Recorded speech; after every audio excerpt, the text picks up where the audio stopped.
the point I want to get across really strongly is that funders have changed an awful lot in the last 5 years. Sport England have led that, along with the National Lottery Community Fund. But a lot of the funders now are a lot easier to apply to. It's not so rigid. They're much more outgoing in terms of they build relationships with those people requiring funds. And just like Sport England, they have a lot of access to help and information and guidance. And that change of culture in the grant regime in this country is extremely welcome. So it's not as daunting as it certainly was 10 years ago when I was starting to raise funds for the charity street games. And hopefully that would cheer you up a bit and think, well, this isn't going to be as bad as I thought, as you continue to either write one grant application related to COVID or a number of them into the future. Can I have the next slide, please, Lee? Brilliant. So, you know, the headline is, and Niall will know this from working for Sport England, and a lot of funders will see this, that so many applications do not meet two key issues. And those two key factors are, as an organization, are you eligible for the fund? And if you are eligible, do you fit the criteria for the fund? And it's really frustrating for funders when they see that a lot of time has been put into an application, but they're just not eligible. So immediately that funder has to make that application null and void. So we're going to look as an example today at the Sport England Community Emergency Fund. And it's very, very clear in their guidance that certain organizations cannot apply. So for example, a local authority cannot apply, or a school. It gets a bit more vague when they talk about leisure operators and commercial sport, but individuals cannot apply. But I was talking to my colleagues at Sport England just this week, saying still they're getting applications from those type of organizations who are hoping that they can be eligible. Well, the criteria, the eligibility criteria says they're not. So that's a really important factor so you don't waste time and lead to disappointment. Please check the eligibility. The second key factor is then, if you are eligible, do you fit the criteria?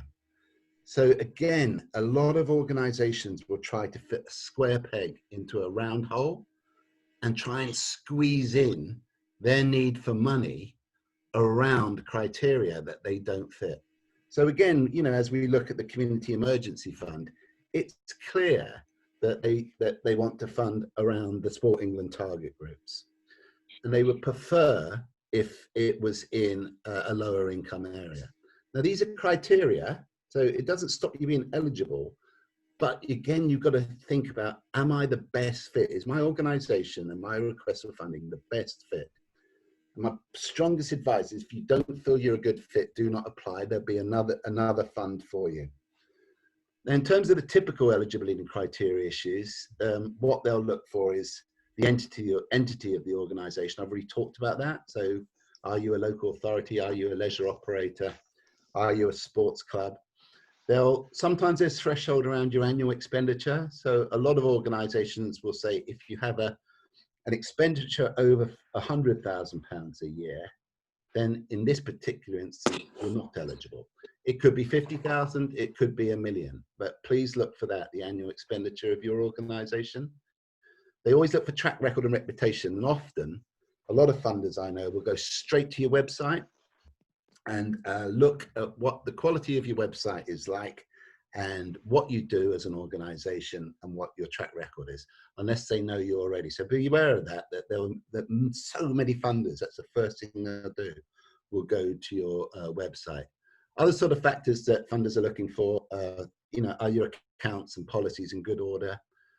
Are you a geographical priority? Do you prioritize certain target groups? So those are the issues around eligibility and criteria that I really want you to think about before you apply for any fund. Next slide, please, Lee. So just some general tips and guidance that the Active Essex team have picked up along the way in terms of applying for funds.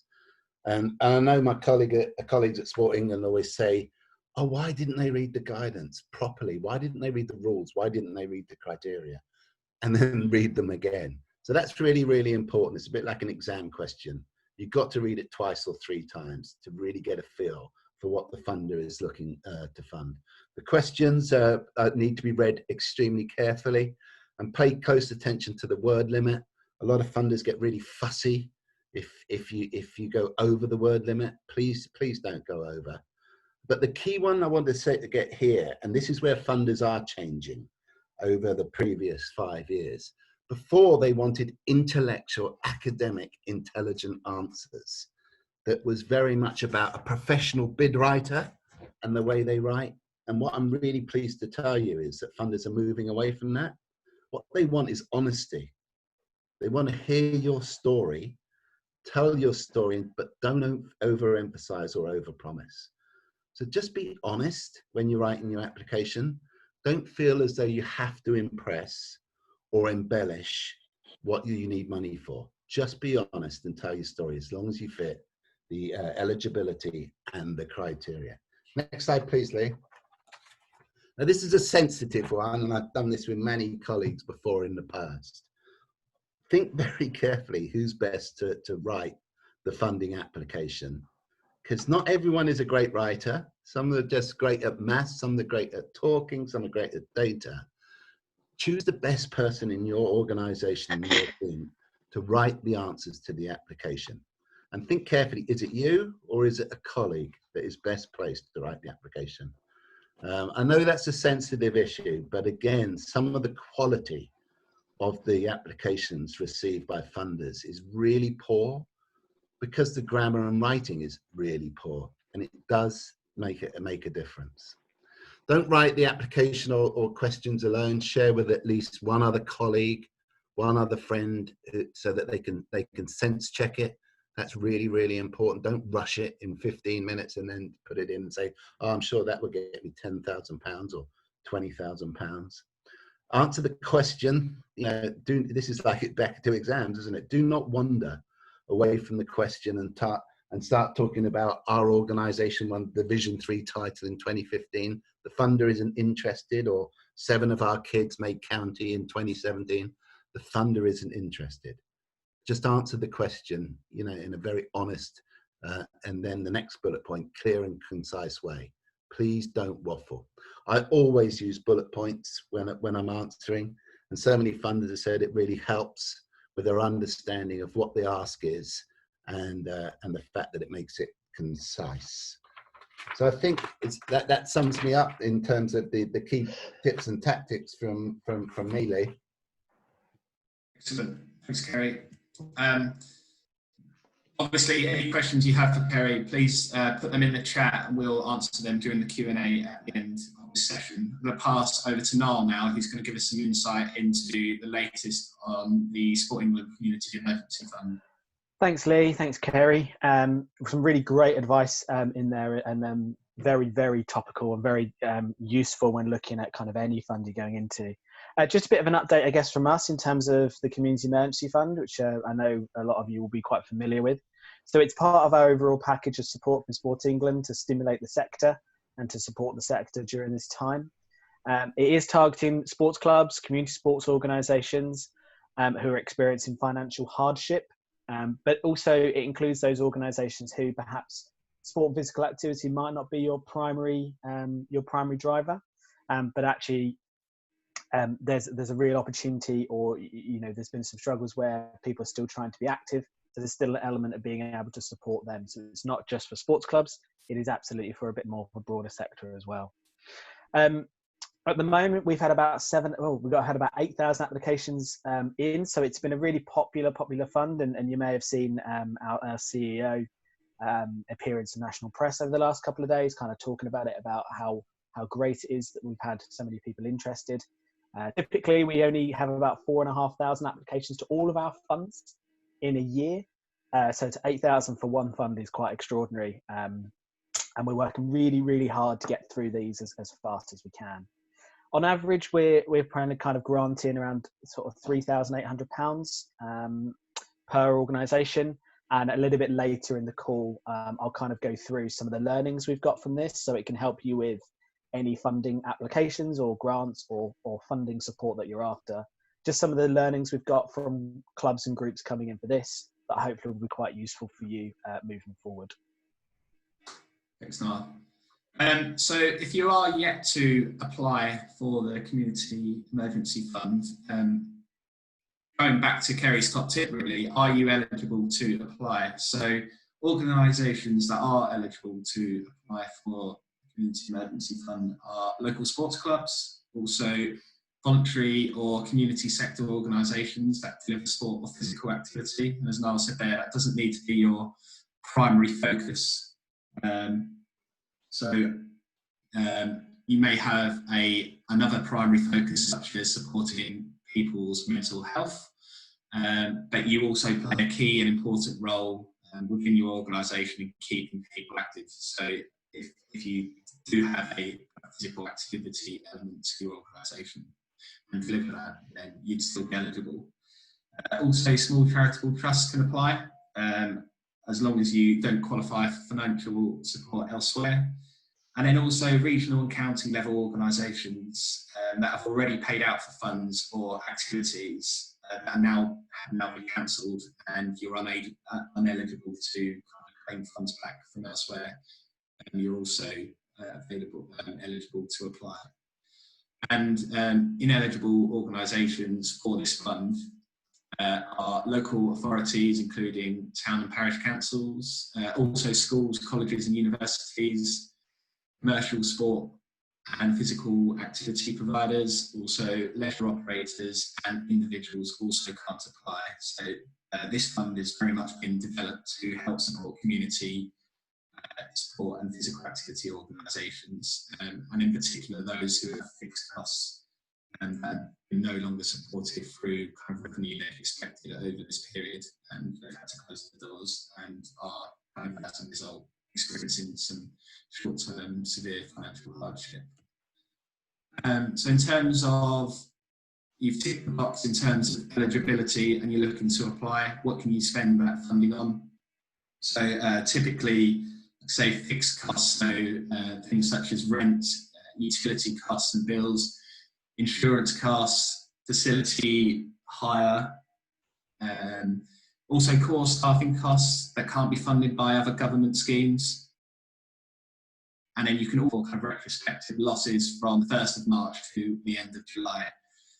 Some of the best applications I've seen before they've been passed on to Sport England have actually used Kerry's bullet points actually. So they've been able to bullet point a clear breakdown of each of their costs line by line. So what their rent costs, they've managed to prorate that, same with all of their utility bills and insurance. And they've managed to work out which ones that they are still paying out for, despite not being open during this time, and they've been able to make it very clear for a person reading their application what their fixed costs are and what they're really missing out on now. Also, what can't be funded, so costs which are already covered by other government funding schemes, including rates. You can't apply for new activities through this fund. This fund is very much a emergency fund, which is looking to support organisations that are having a really tough time in staying afloat and experiencing a short-term financial hardship. So this isn't a fund to start new activities or events, although do keep your ear to the ground, as there will be other funds for you if you are looking at kind of post-recovery activities. So do keep an eye out for them. Also, capital works you can't spend funding through this on capital works. Also, professional or semi-professional player costs can't be spent through this funding. Like I said, it's from any respective losses between the 1st of March till the end of July, so 5-month prorated time. So if you are still eligible and are looking to apply, you can, the grant size for the Community Emergency Fund follows suit with the Sport England small grants. So it's anywhere between £300 to £10,000. although that says exceptional circumstances, awards of over £10,000 will be granted. Strongly urge you probably not to apply for anything over £10,000, especially as the average grant is at £3,800 and 13 million has already been spent out of the 20 million pot. So do bear that in mind if you are going to apply for this fund. The assessment period is an impressive 7 to 10 days, and I know the guys at Sport England have been working day and night to stick to that deadline, and doing a great job at keeping on top of the thousands of applications they're getting coming in. Also, you can only apply once to this fund, and we would advise that you do so as soon as possible if you are still looking to apply. And the application form itself is online and doesn't save information as you go. So if you are going to submit your application, don't navigate away at any time. Toby, what we can do is we've got a Word document of all the questions that you can forward on to everyone on the call today afterwards. So feel free to pass that on. There's a link there. We'll send the slides as well. So there's a link there to how to apply. I'm going to pass back to Niall now, who's going to give us some kind of learnings from Sport England and some of the applications they've had in and kind of what the issues have been and also some of the successful ones as well. Cool. Thank you, Lee. So just up on the screen, this is actually some of the things that have been some of the good things about the application. So don't worry about the title at the top. This is what's been working really well. And I think some of this will really reflect some of the words that Kerry was talking about earlier, just in terms of what's made, successful applications. And I think hopefully this gives you some kind of basis around how to prepare any further applications for funding you might do. So in terms of what's been really good, organisations that have come in have given a really clear picture of who they are and what they do, including the size and the scale of the organisation. They've been very realistic and they've been very honest. And that really links really nicely into the next bit about you can give a really clear picture of the bills to pay. We've asked people to, be realistic with this, is that we can't fund it. We could never fund everything and do everything, but actually what is the absolute essentials? What's going to keep the lights on or keep things running and functioning at the moment? There's been lots of discussion in the past about savings, and you will get this with all funding pots you go to, because they will often ask, do you have reserves? Do you have sinking funds? Do you have savings? I think from our learning from this, it's okay to have savings, and actually I think it's quite prudent to have savings as a club, as an organisation, or as a group, because we don't know what is going to happen in the future, and we certainly never knew how this would affect us as we're going through COVID-19. But I think just explaining why they're going to use them or why they're not going to use them, just being quite upfront about that, because it's quite difficult to penalise you completely if you've got reserves that are there for a core purpose, but if you have excess reserves, that's when the challenge really comes in. And then something quite pertinent to this one, but it's looking at other funding sources. We did say with this application, with this fund in particular, that you should exhaust government sources first. And I know the SRA have some fantastic resources to help you understand the different government options and available to you. So it ranged true with other bits and pieces. It's look at how else there is able to support funding, and I'll come on to that later. Thanks, Lee. Next slide. So then some things that have been, and this is the kind of things that have not been working quite well. So things that, some learnings from this. Clubs that are applying just in case rather than emergency situation. It's really tempting locally when you suddenly see, funding's available, must go in for it no matter what. Actually, in some cases, they're not emergency situations. So that kind of cuts you out straight away. We talked about reserves just on the last slide, but if you are sitting on very large reserves and are not willing to use them, that's been some of the issues with this. And you will find that with a lot of funders as well, if you have excess reserves, then they'll want to know why you're not kind of planning to use them. And also we've had some things where actually just non-eligibility, so people want to do some maybe excess stuff on facilities. Again, it's kind of coming back to the real criteria. We've got our frequently asked questions on the emergency fund. So you can see loads and loads of questions that we've been asked over the last couple of weeks, which can help do a lot of that. Just while I'm still talking about things to answer, Donna, thank you for your question. Donna has asked about providing providing feedback to organisations who have been unsuccessful. Donna, I believe on the email you receive, if you are unsuccessful, there's an email address which you can email, and you can ask the feedback to come back to you then. I would just say, please be patient. We're doing our best to get through them as fast as we can and to get back to everybody as much as we can. But yes, feedback is available by emailing the reply on the letter. Thanks, Lee.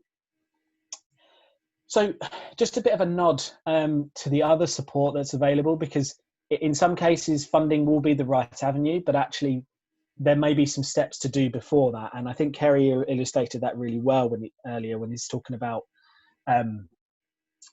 who's involved in this process, who gets involved in supporting your application, and actually having a conversation with other people around you first. So Club Matters is a program from Sport England.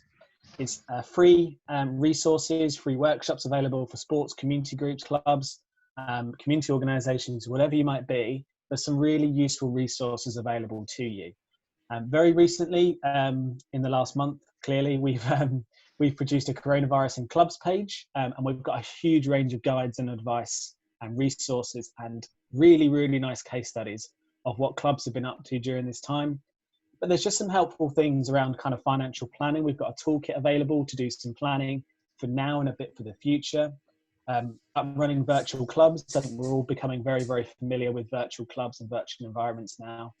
And we've just changed all of our Club Matters workshops to become virtual as well. So we have 6 different workshops which you can access, and we've made a lot of open dates available, so they're across the country for anybody to come on to. And they cover things such as creating great volunteer experiences, giving participants great experiences, all the way up to kind of legal structures and kind of club leadership, which is to do with committees and boards and stuff. So lots of really great information for you on there. We have lots of other advice and guidance, and I appreciate at the moment there's a lot of stuff out there. So this is just to help you navigate your way through some of that. CIMSPA, who are the Chartered Institute for the Management of Sport and Physical Activity, is our chartered body in sport and physical activity sector. They have a fantastic hub for those working in the sector. Perhaps if there's anybody on the line who's self-employed or supports people who are self-employed or run facilities in particular, there's a great hub of advice about trying to navigate some of that. UK Active, again, if you're a leisure partner or if you operate in leisure centres, it's useful to keep abreast of what advice and guidance is going down to them.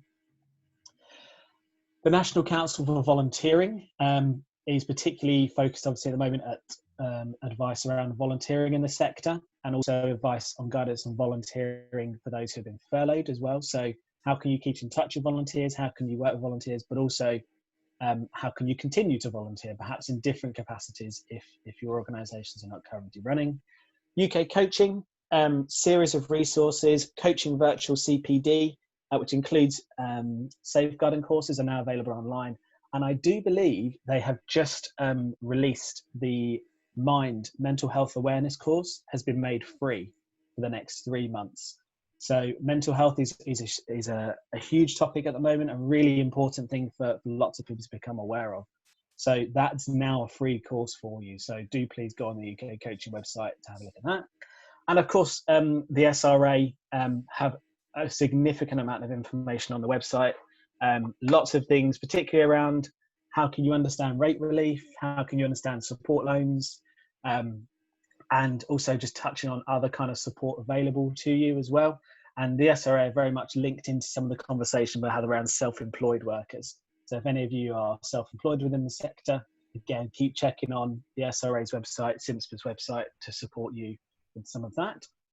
And also, of course, we're one of their webinars today, but there are lots of other webinars that they're running over the next couple of days, next couple of weeks as well. So keep checking into some of those, including one on sponsorship, which very, very nicely links into this kind of alternative funding sources for you. So clearly there's government schemes at the moment, and we know local authorities are doing a lot of rate relief, again, to try and understand and get through the mud of some of what that's like. and that you can absolutely access that. Just to pause very briefly, because I think Brett is on the line from EMD UK, who's been giving us who's been working with Sports England absolutely on our workforce panel. You are absolutely right. Apologies for not mentioning these. EMD UK has got lots of resources for instructors as well, particularly some really helpful guidance coming down the line around licenses for music, and actually how you can operate safely, and how your insurance is covered when you're delivering virtually. So some extra bits on that. Thank you, I got forgiven. That's wonderful. And then some other things on funding sources. So if you are attached to any of the governing bodies listed there, that's the LTA, that's tennis, cricket, or the RFU. There are grants available from those organisations. Crowdfunding is a really, really popular way to raise funding at the moment, and actually is something that we've dabbled with in the past as Sport England. There are some key top tips around ensuring that you kind of run a really effective crowdfunding program, but I think it's a really useful way to have a look. I'm just popping a couple of useful links in the chat box for you around crowdfunding. So Sport England have worked with Crowdfunder very recently, and we've got some learnings and some top tips from what we've done there. And at this time, one of the best crowdfunding or fundraising things I've seen is actually from England Boxing, who are doing their COVID-19 with a K, which I quite like, so KO, COVID, yeah. Who've been doing lots and lots of crowdfunding with their clubs.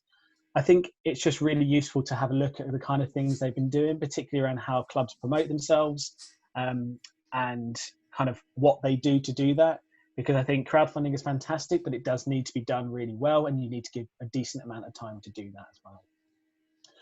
Finally, local community foundations. We know that there are increasing very small pots of money available from local community foundations that may be for small charities, for small organisations, just to help you during this time to keep things going. So do have a look at your community foundation. The best thing probably to do if you've not come across them is just pop your county name and then community foundation into Google. So for me, for example, it's the Gloucestershire Community Foundation. But also please do get in touch with your local active partnership. Active Essex are a fantastic example of your active partnerships, and they do some fantastic work in Essex. There are another 42 of them around the country, so there's a good chance there's one in your area. So please do look into that. And Neil, thank you from Neil, is saying the ECB are also running a crowdfunding program, so you can see how popular that crowdfunding is a really useful mechanism. Thank you, Lee. Thanks, Niall. I suppose we'll go into the questions coming through the chat now. So I can't see them, Toby. So if you wouldn't mind just seeing them and passing them on to Gary, Niall, and myself, and we'll try and answer them as best we can. Yeah, so once again, if you do have any questions, please put them in the chat. The first question that we did have wasn't Sport England related, but it was asking about if does Scotland have a similar scheme? I know that I think Sport Scotland released 16.4 million yesterday for governing bodies and clubs. I don't know too much detail about that, but it may be worth, if that is applicable to you, to go have a look at that. Another question that I received, I think this is directed towards you, Lee, is within the slides it says some examples of core funding costs aren't covered by government schemes. Can you give some examples of those core staffing costs that aren't covered by government schemes? I think typically we found with a lot of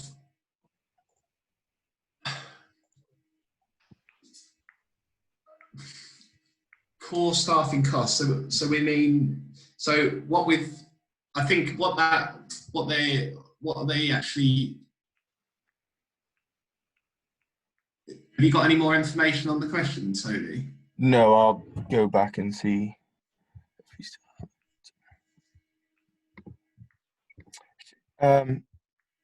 While we wait for a response on that, is there any more questions to come in? I might be able to just add a little bit actually on that core funding costs, if that's okay. So for example, if it's salaries, so I know that some organisations who might be on the call have some salaries. At the moment, we can't support those core funding costs. So if it's around people's salaries, Obviously, if there's furloughed staff, then that goes from the government. But then again, we can't top up that extra 20%, for example. So that would be an example of where we can't fund core funding costs because that can already be claimed through the government. I can't give any other examples of that quite yet, though. Okay, fantastic. And from EMD, I think it's probably worth. It's probably worth saying as well that when this fund was released, it was, I think, Sport England were quite proactive in getting this out, probably before a number of the other government funding schemes. So before this came out, I think this came out before the advice around self-employed workers and casual staff and things like that. So since there's been a number of other government funding schemes which we can send links out after today that may be more appropriate to kind of casual staff, coaches, and kind of wider workforce as well. So we'll forward that information on after today. Great. And then from EMD UK, I think this one will be directed towards you, Niall. Can the emergency fund be used for a commercial organisation at all? This is because it has a huge impact in hard to reach communities, but due to unforeseen circumstances, music licensing, they're having some issues with that and they can now not operate, so they have no income. So this is going to have a negative impact on the workforce. Yeah, cool. Thank you for that. Through this fund, I think the answer is no. Commercial organisations, we've said are ineligible. However, we're absolutely really clear that that's a major issue. So we're looking to work through that in another way. And I know that our professional workforce leads are certainly lobbying about how we can do that and how we can support this. So it's a live debate. So I think that's one that I'm happy to kind of pick up offline, which we can continue to talk about and go through that. It's something we've experienced definitely a lot in Essex. We know there's a lot of kind of physical activity instructors or dance companies or instructors that have their kind of legal structure sets them up for profit making, despite them having kind of charitable outcomes and doing lots of great work in the community. So we try to put on local kind of CPD and advice around your legal structures and have help support with consultants. And then also it's worth mentioning that one of the Club Matters workshops is around understanding your options for legal structures. So you can actually go online on the Club Matters website and look at booking a bespoke virtual session around that as well. So do take a look at that, and that'll give some of your perhaps profit-making organisations or instructors or kind of small companies that do have charitable outcomes or aren't kind of working not for profit but aren't set up appropriately to kind of gain some kind of knowledge in that area. Fantastic.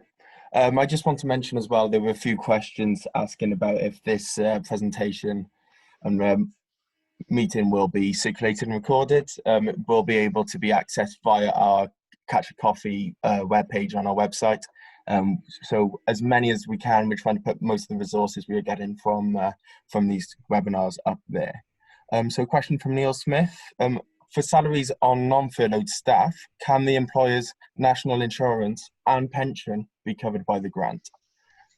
That's a good question.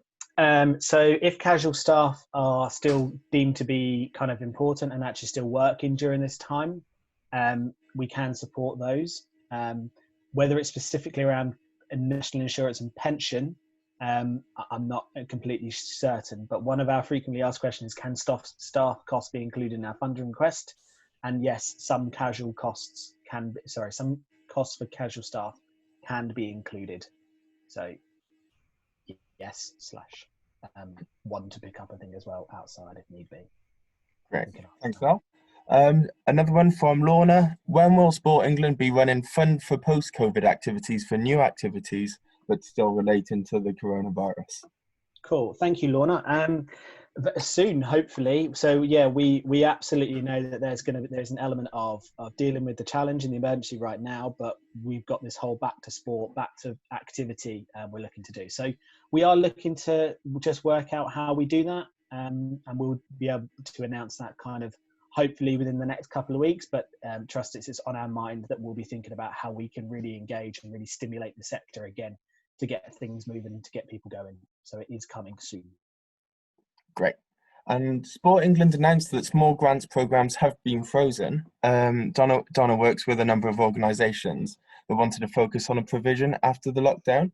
So in the 6-week summer holiday onwards, will grants that were submitted just before the 22nd of April still be assessed as normal?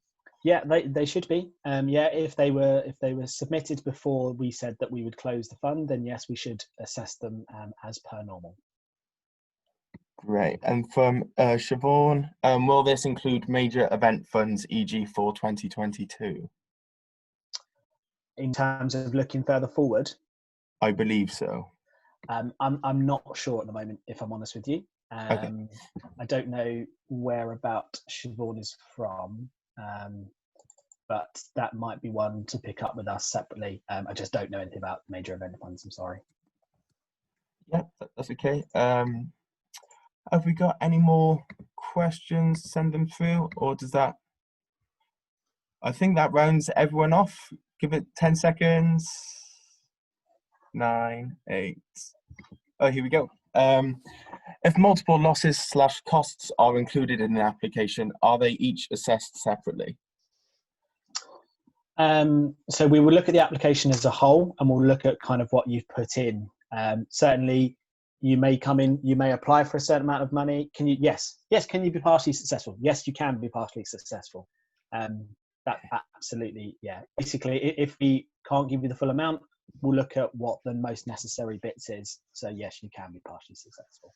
We've received some feedback from a couple of clubs who, again, like you said, have been eligible with some of the things that they were eligible, such as utility bills and rent and things like that. They apply for in the same application for things such as new activities that they want to do during this time. So I suppose it goes back to looking at what the fund is, around your general top tips, looking at the fund, who are you eligible and what the fund is looking to